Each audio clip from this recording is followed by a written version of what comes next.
We need to fight from every aspect, because otherwise this is going to continue, and they're making a profit from not just immigrants but from all of us.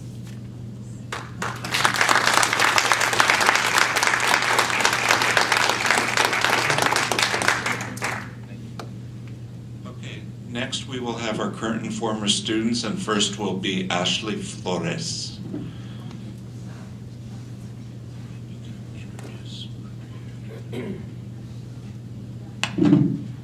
Good afternoon, everybody. My name is Ashley Flores. I am a current BSW student at Dalton State College and an active member of my community and my church. And I came here to talk about the horrors of HB 87. I have seen them personally. Active in my community, I have connections with a lot of the Latino advocates, or as we call them, translators. And personally, I have been affected by it. Actually, my godson's mother was deported just a few months ago, and he was left in my care. He is a 9-year-old boy, and being separated from his mother was something horrible for him.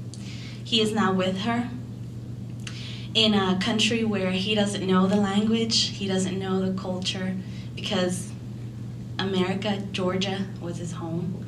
And aside from that, I work in Calhoun, which is about 20, 30 miles from Dalton, and currently now we have a family that was separated.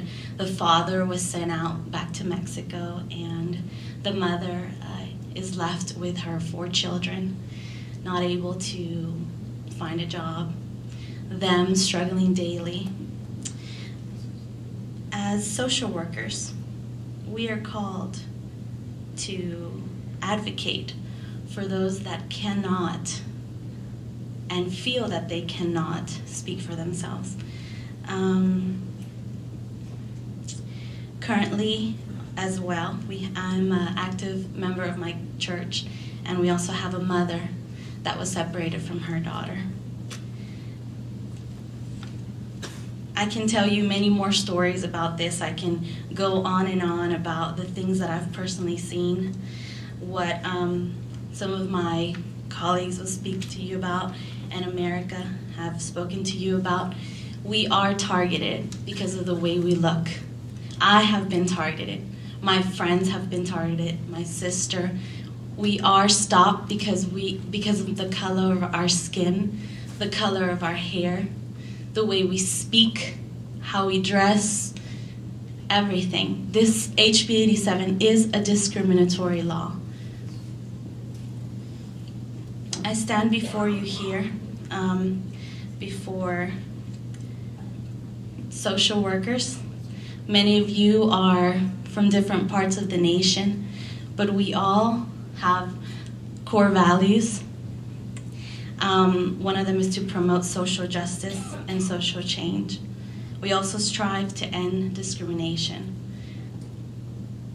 I ask you today that as a calling of a social worker, we defend those that cannot defend themselves. We advocate for those that cannot advocate for themselves. In my community, I work with the Latino advocates, and we try to find resources for the children that have been left fatherless, motherless, familyless, and it has been hard. But we have to start somewhere. We have to start somewhere. We have to start looking for more people that are willing to work, more people that are willing to help. And I do believe that, and I dream that one day, in every town, in every state, in every nation, that we will not be judged by the tone of our skin, by the way we look, but maybe we be accepted by just being human, because we live here, we live in this planet, and we need to stay together, basically. So this is my part, and I just want to tell you that this law is not a law that simply is another law. It is a law that has broken families apart and trespasses every value that we have as social workers. Thank you.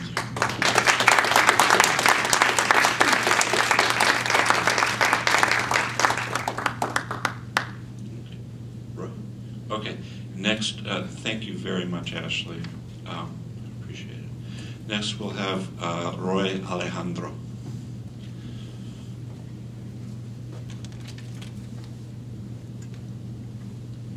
Hi. Good afternoon, Roy Alejandro. I'm a current student for the Bachelor's of Social Work in Dalton State. I'm here to talk to you about my personal experience with HB 87, or the impact that it has on me. Basically, you live in fear. My dad had no documents, and ever since all of these laws started and all of that laws and political stuff, it was a constant fear of, what if by the time I get home he's not going to be there? What am I going to do with house payment, car payment? I'm still in college. It's hard to wake up every day and be like, today could be the day that I'm not going to see him anymore unless I go to Mexico. It's hard to be put in a position where you constantly, every day, you're stressing about what could happen if he gets stopped, or if somebody checks his document stuff at work or any other place, because you never know what's going to happen. You don't know if he's going to get an immediate deportation or not. He could be detained for months or years, and that is the fear that a lot of us live in, and a lot of our children as well, because they're in that constant fear. And children and families should not be put in that position of having to fear whether they're going to come home and find a father or mother there. That is pretty much the impact that I have had with that HB 87. Like Ashley have mentioned, I've also been targeted by police officers. I was stopped at one time, and they didn't ask to see my driver's license. The way he asked was, do you have a driver's license? I was born here, and I have a driver's license. But the point that I want to make is that we are being targeted, and they don't care. So.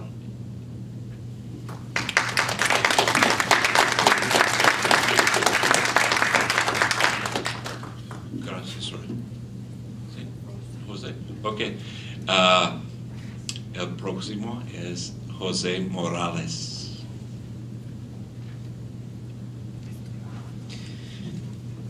Buenas tardes. Good afternoon. My name is Jose Morales. I'm a current student at Dalton State.